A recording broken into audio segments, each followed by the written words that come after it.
நான் நினைக்கிறேன் கூடுதலாக முரண்பாடுகள் உருவாகிறதுக்கு அடிப்படை காரணம் மொழி தெரியாத ஒரு பிரச்சனை. இப்போ இந்த மொழி உங்களுக்கு தெரிஞ்சிருந்தால்தான் நான் என்ன சொல்கிறேன்டோ என்னுடைய எண்ணங்கள் என்ன, நான் என்ன உங்களை பற்றி நினைக்கிறேன்றதெல்லாம் உங்களுக்கு தெரிய முடியும். அப்படி இல்லாட்டில் வீணான ஐயங்களும் அச்சங்களும் தான் அது காரணமாக அமையும்.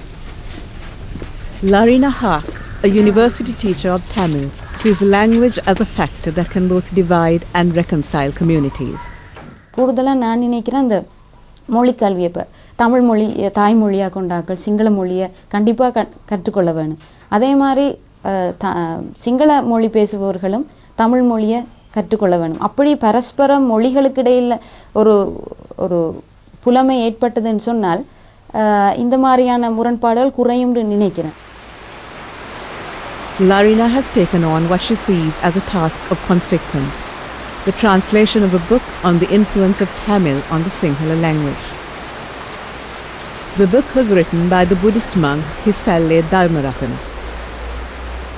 அந்த நூலில் குறிப்பிட்டிருக்கிற கருத்துக்களின்படி சிங்கள மொழியும் தமிழ் மொழியும் எப்படி அந்யோன்யமாக காலங்காலமாக இருந்து வந்திருக்குது, அந்த மொழிகளுக்கு இடையிலான இலக்கிய பரிவர்த்தனைகள் எவ்வளோ தூரம் நடைபெற்றிருக்குது, இது மாதிரியான அற்புதமான அரிய தகவல்கள் அந்த புத்தகத்தில் அடங்கியிருக்குது.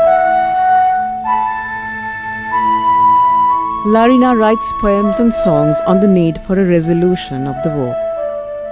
மண்ணிலே நாம் வாழும் மண்ணிலே இந்த கொடிய யுத்தம் என்று ஓய்ந்திடுமோ, இன்னல் சூழ்ந்த வாழ்க்கை முறை மாறிடுமோ, இன்பத்தென்றல் என்றேனும் வீசிடுமோ, இறைவா இறைவா விடியல் வருமா, மண்ணிலே நாம் வாழும் மண்ணிலே இந்த கொடிய யுத்தம் என்று ஓய்ந்திடுமோ.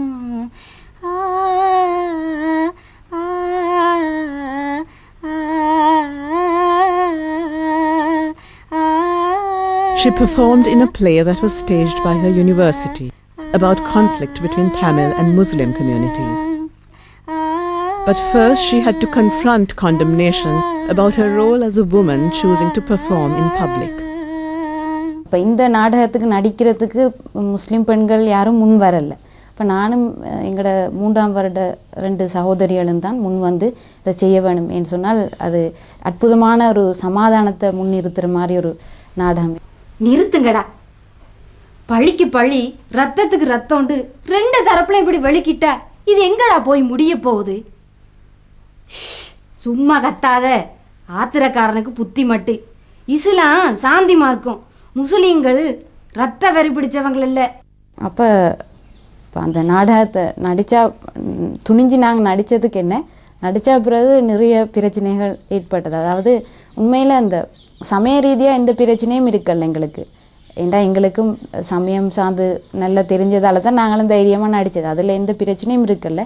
ஆனால் சில முற்போக்காக சிந்திக்க தெரியாத, சமயத்தையும் சரியாக தெரியாத சிலரால் எங்களுக்கு நிறைய பிரச்சனைகள் வந்தது.